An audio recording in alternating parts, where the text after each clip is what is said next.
Moi, je me suis plongé dans la prière. Je peux vous dire que je n'ai jamais autant lu la Bible que pendant...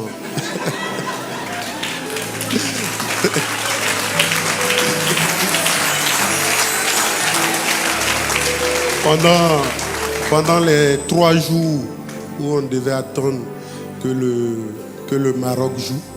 Et puis à la 80e minute, j'étais assis, je ne regardais plus le match, je priais. Et puis je me suis dit, bon, si c'est ce que tu as décidé pour nous, bon, si soit-il. Je pensais un peu au retour, Bouaké, Abidjan en quart, ça allait être long. Et puis, quand Dieu, l'arbitre par excellence, n'a pas décidé que c'est la fin, il faut toujours y croire. Faut toujours y croire parce que Dieu, c'est le Dieu des miracles. Pour moi, je dis que c'est vrai, on croit en Dieu, mais des fois, on doute un peu.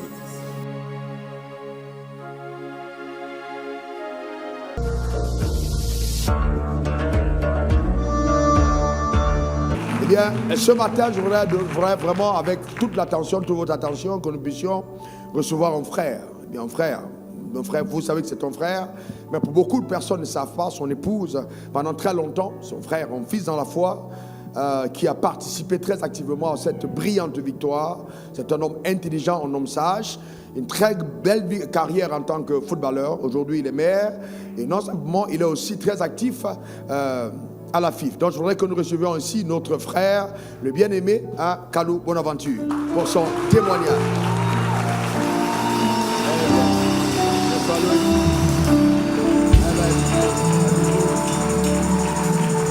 Merci Seigneur. Bien. Il va nous donner le témoignage, son témoignage, amen, de cette grande victoire et comment Dieu a aidé dans le processus. Merci beaucoup, révérend. Je voulais ce matin rendre gloire à Dieu pour cette victoire-là. C'était pas gagné, hein, c'était compliqué. Je veux rendre gloire à Dieu, dire merci au révérend pour ses prières quand c'était compliqué. C'est lui que j'appelais chaque soir pour prier avec lui. Merci à son épouse aussi. Merci au peuple ivoirien, même s'ils ne sont pas là, pour la réussite de cette CAN-là. Merci à mon épouse qui, même quand je ne croyais pas, croyait en notre victoire. Je voulais commencer ce témoignage-là par notre défaite contre la Guinée équatoriale. En ce moment-là, on se sentait honteux, un peu inutile. On s'est dit qu'on a laissé tomber le pays. Et moi, je me suis plongé dans la prière. Je peux vous dire que je n'ai jamais autant lu la Bible que pendant...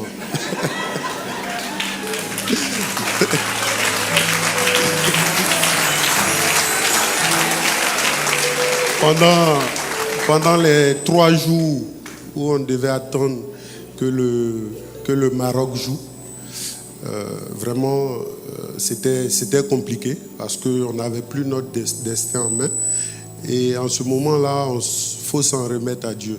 Parce que, voilà, quand il n'y a plus d'espoir, c'est à lui seul qu'il faut se remettre. Et heureusement pour nous, le Maroc a fait Dieu est passé par le Maroc. Parce que c'est pas que, hein. Ils auraient pu ne pas gagner. Bon, Dieu est passé par eux, ils ont gagné le match. Et à ce moment-là, on avait un petit espoir. Et puis on a continué à prier, chacun selon sa religion. Moi, je ne sortais pas de ma chambre sans lire un psaume. Hein? Et puis, on est allé pour le match contre le Sénégal. Et si vous remarquez, à la fin du match, on s'est mis à genoux. On a levé la main au ciel pour dire merci à Dieu parce qu'on a gagné au tir au but. Hein. C'est aléatoire les tirs au but. Voilà. Et puis Dieu a décidé qu'on gagne. Mais le témoignage, là où Dieu s'est vraiment manifesté, c'est le match contre le Mali. Ce match-là, tout était contre nous. quand on concède le pénalty, j'envoie un message à ma femme, je dis bon, là, aujourd'hui, là, c'est compliqué. Je pense que peut-être qu'on ne va pas s'en sortir. Bon. Et puis, à la 80e minute, j'étais assis, je ne regardais plus le match, je priais. Et puis, je me suis dit, bon, si c'est ce que tu as décidé pour nous, bon, si soit-il. Je pensais un peu au retour. Bouaké, Abidjan en quart, ça allait être long. Et puis, il y a une action anodine, un dégagement du gardien. Le ballon revient sur Adengra qui s'arrache et puis marque. Mais c'est surtout sur le deuxième but. C'est surtout sur le deuxième but que vraiment la puissance de Dieu s'est révélée.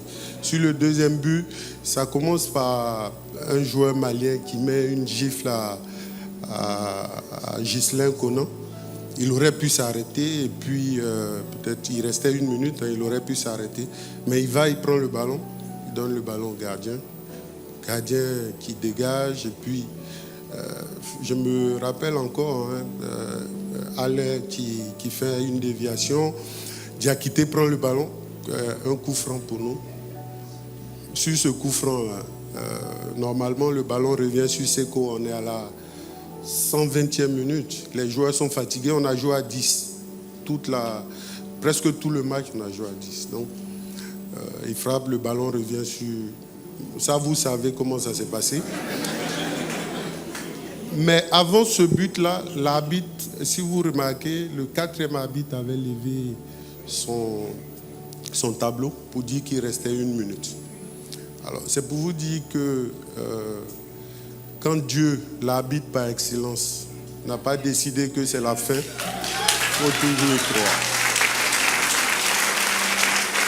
Il faut toujours y croire parce que Dieu, c'est le Dieu des miracles. Pour moi, je dis que c'est vrai, on croit en Dieu, mais des fois, on doute un peu.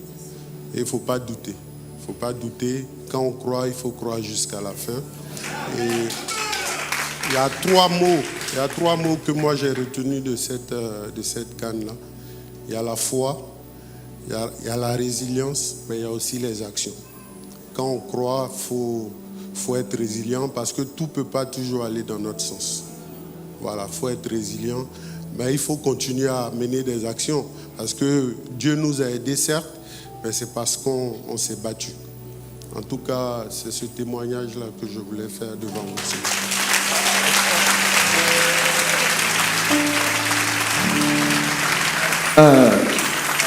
Je voudrais, à toute la jeunesse mondiale qui nous écoute, ça c'est un émérite footballeur qui est passé dans presque tous les grands clubs, qui a donné à la Côte d'Ivoire une certaine joie et à l'Afrique même entière.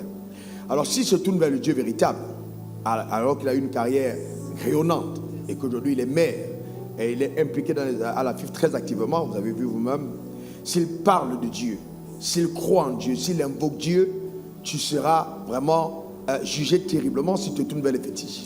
C'est-à-dire qu'ils ont eu l'opportunité de voir la différence entre les fétiches et Dieu. Il a dit, je choisis Dieu, le véritable Dieu. Et donc par cette victoire, nous voulons dire, écoutez-moi bien, nous voulons dire à toute la jeunesse ivoirienne, nous voulons dire à toutes les personnes qui nous écoutent que le Dieu que nous servons est un Dieu puissant. Rien de lui est impossible. Si tu crois véritablement, tu verras la gloire de Dieu. Quel que soit ce qui arrive, quelles que soient les situations, tu es capable de te conduire jusqu'au bout. Même quand tout le monde dit, c'est terminé, on ne peut plus rien. Et je crois, j'ai suivi de près cette canne. J'ai vu comment certaines personnes se sont même réjouies du fait que, bon, maintenant, ils vont rendre compte du fait que c'est que la FIFA a été. Mais Dieu est grand, Dieu est puissant. Nous bénissons le Seigneur. Acclamons Dieu pour ce qu'il est capable de faire. Que Dieu soit là, nous poussons des cris de joie dans la présence de Dieu. Gloire à l'agneau. Amen. Gloire à Jésus. C'est un Dieu véritable. Amen. Et vraiment, je voudrais vraiment encourager toutes les personnes qui me écoutent. Le Dieu que nous servons est un Dieu grand, est un Dieu puissant, vraiment, vraiment puissant. Il est important de lui faire confiance. Amen. Faire confiance. Et vous devez apprendre, la Bible dit, imiter ceux qui par la foi. Dans un certain moment de la vie, il faut imiter les personnes qui, après leur parcours, dans leur parcours brillant, quand ils se tournent vers quelque chose résolument, eh bien jeune, il faut comprendre qu'il y a quelque chose dedans. Amen. Donc c'est très important. Laisse tomber tes fétiches, laisse tomber tes féticheurs. On ne réussit pas au football à cause des fétiches. Les talents et les dons, c'est Dieu qui te les a donnés. Eh bien, il faut te tourner vers le Dieu véritable. Au nom suprême de Jésus, il est capable de donner à ta carrière une grande victoire, une grande gloire. Acclamons encore le Seigneur. Que Dieu soit loué, que Dieu soit béni. Et je voudrais dire ici à Kaloum Lavatu, merci pour la qualité des décisions, parce que je sais que tu es très proche du président et qu'ensemble, vous avez pris des décisions de qualité, quand vous avez pris la résolution de changer l'entraîneur et de maintenir cet entraîneur local.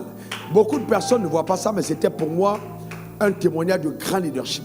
Il faut être un grand leader pour oser prendre cette décision, cette grande décision, qui a conduit justement cette équipe à une grande victoire. Et je voudrais dire à quelqu'un, quand tu t'es rendu compte que tu as pris des décisions qui n'ont pas marché, il faut avoir l'audace de les changer. Même en pleine course, change ta décision, prends de nouvelles résolutions et tu vas voir comment est-ce que Dieu va t'accompagner dans tout ce que tu es en train d'accomplir.